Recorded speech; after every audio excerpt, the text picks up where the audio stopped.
devil on fire.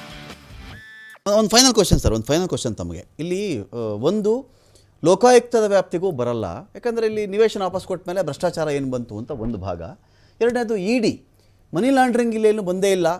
ಅವರು ಭೂಮಿ ಕಳ್ಕೊಂಡಿದ್ರು, ಭೂಮಿಗೆ ಯಾರೋ ನಿವೇಶನ ಕೊಟ್ಟಿದ್ರು, ಅದು ಬೇಸ್ಡ್ ಆನ್ ಮುಡಾಸ್ ರೆಸಲ್ಯೂಷನ್. ಅದು ಮುಡಾದ ರೆಸಲ್ಯೂಷನ್ನೇ ಎಲ್ಲರೂ ಸರಿ ಅಂತ ಒಪ್ಪಿದ ಮೇಲೆ ಇವ್ರ ತಪ್ಪು ಇಲ್ಲಿ ಹೇಗೆ ಬರುತ್ತೆ ಅಂತ ಒಂದು ಕೇಳ್ತಾ ಇದ್ರಿ ಅಂತ ಹೇಳಿದ್ಮೇಲೆ, ಇಲ್ಲಿ ಪ್ರಿವೆನ್ಷನ್ ಆಫ್ ಮನಿ ಲಾಂಡ್ರಿಂಗ್ ಆ್ಯಕ್ಟ್ಗೂ ಎಂಟ್ರಿ ಆಗೋಕ್ಕೆ ಅವಕಾಶ ಇಲ್ಲ.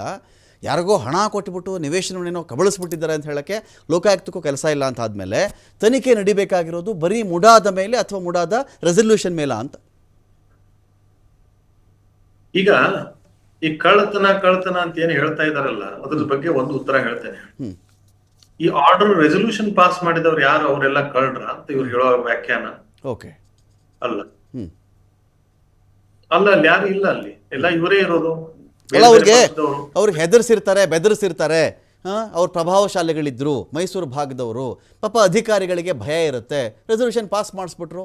ಏನೊಬ್ಬರು CM ಆಗಿರ್ತಕ್ಕಂಥವ್ರು, ರಾಜಕಾರಣದ 40 ವರ್ಷ ಅನುಭವ ಇರತಕ್ಕಂಥವ್ರು, ಅಂಥ ಫ್ಯಾಮಿಲಿ ವಿಚಾರದಲ್ಲಿ ಅವರ ವಿರುದ್ಧವಾಗಿ, ಅವರ ಆಸೆಗಳ ವಿರುದ್ಧವಾಗಿ ನಿರ್ಧಾರ ತಗೊಳಕ್ ಬರುತ್ತಾ?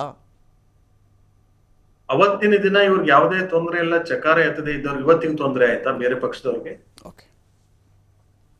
ಅವತ್ತಿನ ದಿನ ಇವರ ಪ್ರತಿನಿಧಿಗಳು ಆ ರೆಸಲ್ಯೂಷನ್ ಪಾಸ್ ಮಾಡ್ಬೇಕಾದಾಗ ಎಲ್ಲ ಒಪ್ಪಿಗೆ ಕೊಟ್ಟವ್ರು ಇವತ್ತಿಗೆ ಅದಕ್ಕೆ ನಕಾರ ಹೇಳ್ತಾರ?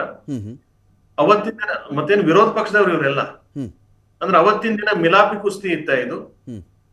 ಅವತ್ತಿನ ದಿನ CM ಅವ್ರು ಮಾಡಿರೋದೆಲ್ಲ ಸರಿ ಕಾಣ್ತಿವ್ರಿಗೆ, ಅಥವಾ CM ಅವ್ರು ಹೇಳಿದ್ದಾರೆ ಅಂತಂದ್ರೆ ಅಂಡ್ಯೂ ಇನ್ಫ್ಲೂಯೆನ್ಸ್ ಮಾಡಿದ್ದಾರೆ ಅಂದ್ರೆ ಅವತ್ತಿನ ದಿನ ಈ ವಿರೋಧ ಪಕ್ಷದವ್ರು ಇದ್ರು ಕೂಡ ಅವತ್ತಿನ ದಿನ ಅಧಿಕಾರದಲ್ಲಿ ಆಡಳಿತ ಪಕ್ಷದಲ್ಲಿ ಇದ್ದವ್ರು, ಇವತ್ತಿಗೆ ವಿರೋಧ ಇರಬಹುದು, ಅವತ್ತಿನ ದಿನ ಆಡಳಿತ ಪಕ್ಷದಲ್ಲಿ ಇದ್ದವರು ಅವತ್ತು ಇವ್ರಿಗೆ ತಪ್ಪು ಅಂತ ಕಾಣದೆ ಇವತ್ತಿಗೆ ತಪ್ಪು ಅಂತ ಕಾಣುತ್ತಾ? ಇವನ್ನೆಲ್ಲ ನೀವು ನೋಡ್ತಾ ಹೋದ್ರೆ ಇದು ಸಾಂದರ್ಭಿಕ ಒಂದು ಶಿಶು ಇದು ಏನು ಪ್ರಕರಣ ಅಂತ ಬಂದಿದೆ ಅಂತ ನನಗೆ ಅನ್ಸುತ್ತೆ ಇಷ್ಟೇ. ಓಕೆ, ಅಂದ್ರೆ ಈಗ ಈ ಒಂದು ವಿಚಾರದಲ್ಲಿ ಸರ್, ಇವತ್ತು ಅಧಿಕಾರದಲ್ಲಿದ್ದಾರೆ ಅನ್ನೋ ಕಾರಣ ಕ್ವಶನ್ ಮಾಡ್ತಾ ಇದ್ದಾರೆ ಅಂತ ನೀವು ಹೇಳ್ತಾ ಇದ್ದೀರಿ. ಈ ನಮ್ಮ ಜರ್ನಲಿಸಮಲ್ಲಿ ತಡವಾಗಿ ಬೆಳಕಿಗೆ ಬಂದ ಪ್ರಕರಣ ಅಂತ ಹೇಳ್ತಾರೆ. ನಮಗೆ ಗೊತ್ತೇ ಇರಲಿಲ್ಲ ಈ ಥರದ್ದೆಲ್ಲ ಆಗಿರೋದು, ಯಾವುದೋ ವರ್ಷದಲ್ಲಿ ಏನೋ ಆಯಿತು, ಈ ದೂರದಾರ ಮೂಲಕ ಗೊತ್ತಾಯ್ತು ನನಗೆ ಅಂತ.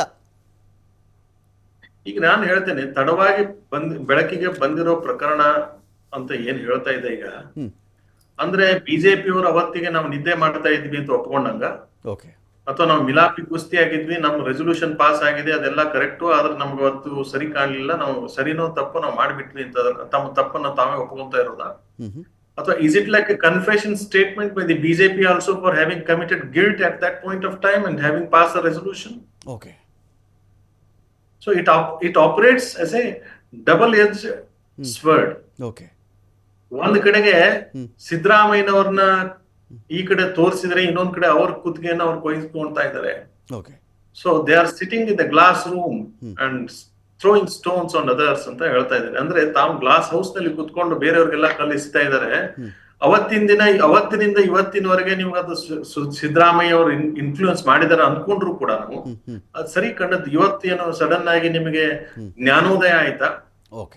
ಅವತ್ತಿನ ದಿನ ಕಾನೂನಾತ್ಮಕವಾಗಿ ಸರಿ ಕಂಡದ್ದನ್ನ ರೆಸಲ್ಯೂಷನ್ ಅಂತ ಮಾಡಿ ಇವತ್ತಿನ ದಿನ ಕಾನೂನಾತ್ಮಕವಾಗಿ ಸರಿ ಇರ್ಲಿಲ್ಲ ಅಂತ ಹೇಳೋದಾದ್ರೆ, ಅವತ್ತಿನ ಮೂಡಾ ಕಮಿಟಿಲಿ ಎಲ್ಲರೂ ಇದಾರಲ್ಲ, ಅವ್ರ ಮೇಲೆ ಯಾಕೆ ಕಂಪ್ಲೇಂಟ್ ಫೈಲ್ ಮಾಡ್ಲಿಲ್ಲ?